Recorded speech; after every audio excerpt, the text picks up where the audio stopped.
السلام عليكم ورحمة الله تعالى وبركاته، والصلاة والسلام على أشرف المرسلين.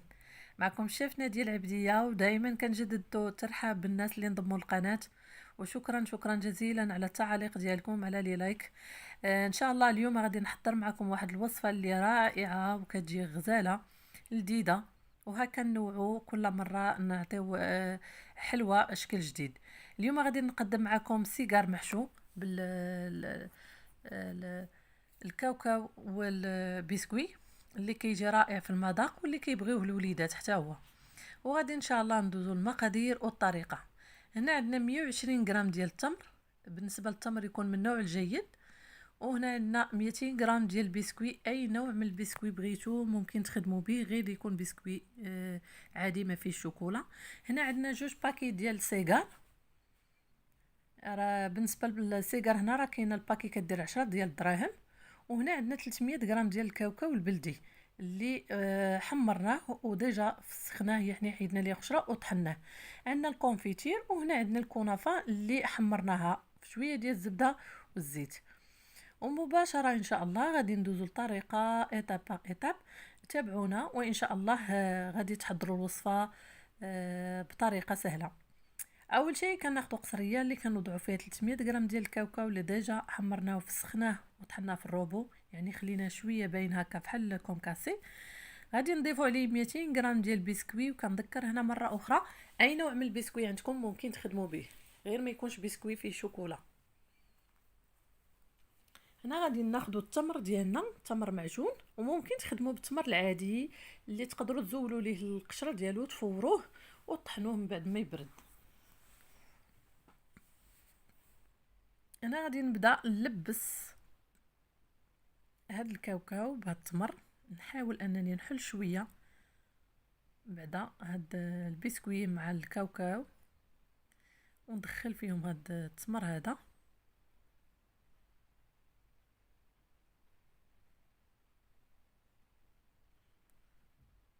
صراحه حليوه زوينه اقتصاديه، ما فيهاش مكونات بزاف، وسهله التحضير بدون فرن.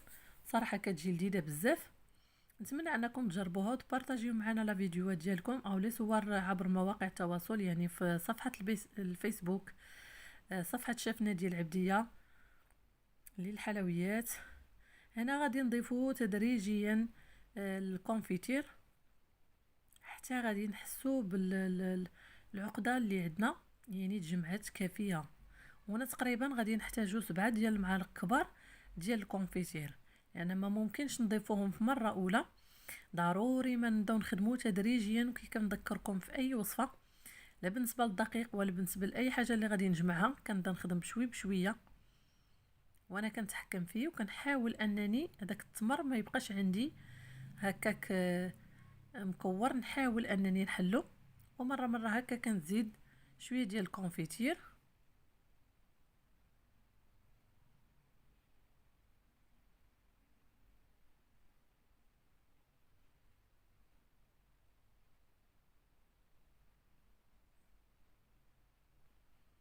كنخدموا بيدينا بزوج باش نتحكموا في التمر، لانه يعني التمر شويه كيكون قاصح، مي ما قاصحش بزاف، ولكن ضروري خصنا ندخلوه في المكونات.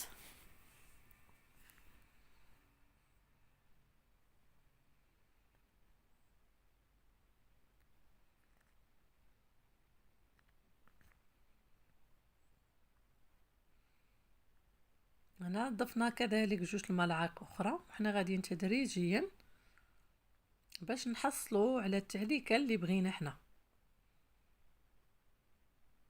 يعني القياس اللي غادي ياخذ لينا هو 7 ديال المعالق، فهي كافيه باش تجمع لينا العقده اللي عندنا.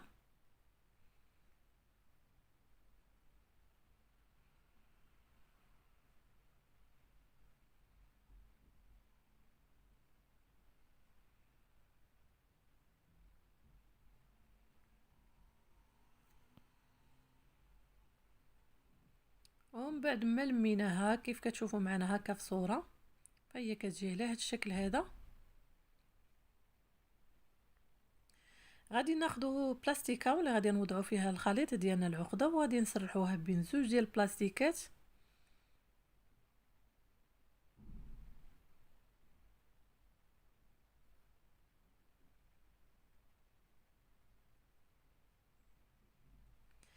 في هاد الاثناء هادي فاحنا ديجا حمرنا الكنافه اللي خدمناها. عملنا واحد 40 غرام ديال الزبده، وحاولنا ندوبوها وبسبسنا بها واحد شويه ديال الكنافه، تقريبا واحد الربع ديال الكنافه، وضفنا لها شويه ديال الزيت ودخلناه للفران. وهكا بقينا كنقلبوا فيها مره مره حتى عطاتنا هذاك اللون الذهبي. هي ما تحاولوش تحمروها بزاف باش ما تحرقش لكم، هي دغيا كتوجد. ومن بعد غادي نحيد البابي اللي عندي البلاستيكا، وغادي نعمل واحد الشريط اللي غادي نحيد به الواجهه، باش هكا غادي يعطيني اجزاء متساويه، وتجي حتى الحلوه ديالي مقاده حتى في التقطاع.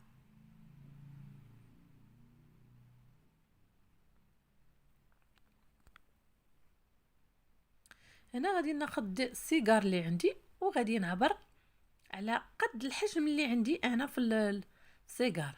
ما نخليش السيجار يعني يجي كبر منه، يعني الحاشيه خصها تجي على الراس، باش هكا نحسوا باننا برمناه جيدا، باش تبقى عندنا ديك الواجهه اللي كتشوفوا هنا.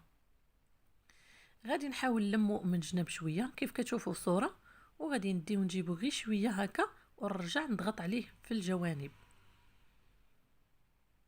باش هكا يجيني مقاد.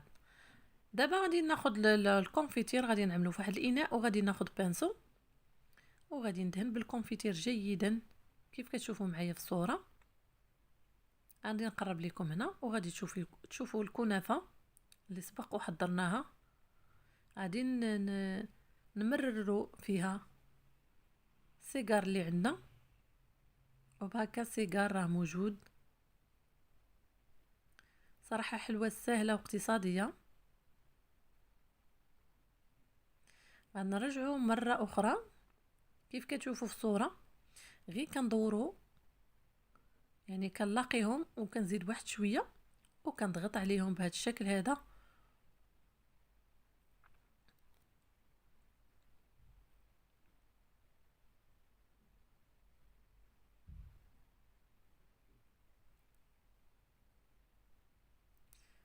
ما كتاخذش لينا حتى وقت كتير، يعني سريعه التحضير حتى لاخر لحظه ممكن تصوبيها.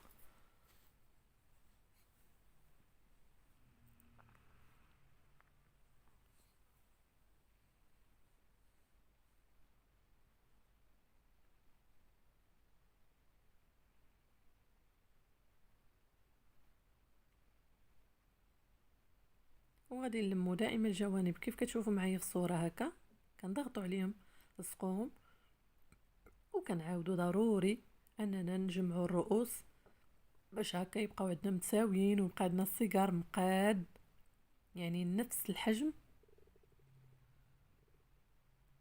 خصكم تخدموا بنفس العمليه باش يبقى عندكم السيجار هكا مقاد ويجيكم قياس واحد.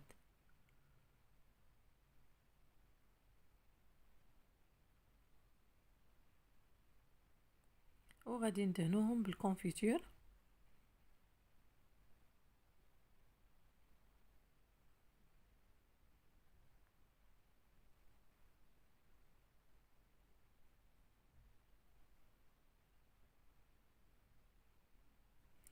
غادي ناخذ الكنافه هنا ونبدا نمرر فيها.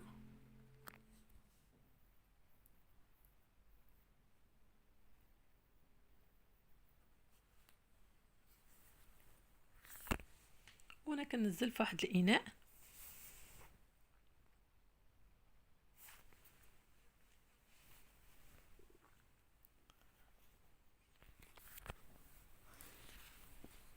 حتى غادي نكملوا الشكل اللي عندنا.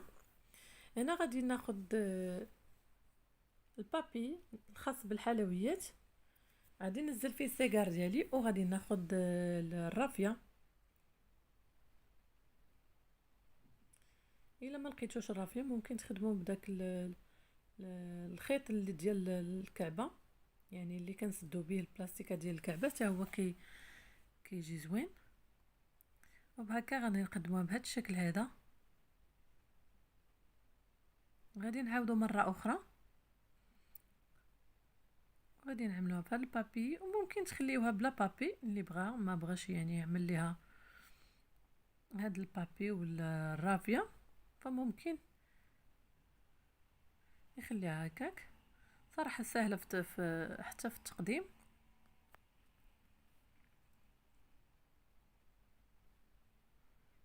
وبهكا كنحصلوا على هذا الشكل جميل جدا. اخواتي ما تنسوناش من لي لايك ومن التعليق ديالكم زوينه باش هكا يوصلكم جديد، وبارطاجيو معنا، وان شاء الله نتلاقاو في الشكل النهائي واللي هو كتشوفوا مع صوره هذه حلوه من الداخل كيف كتجي رائعه.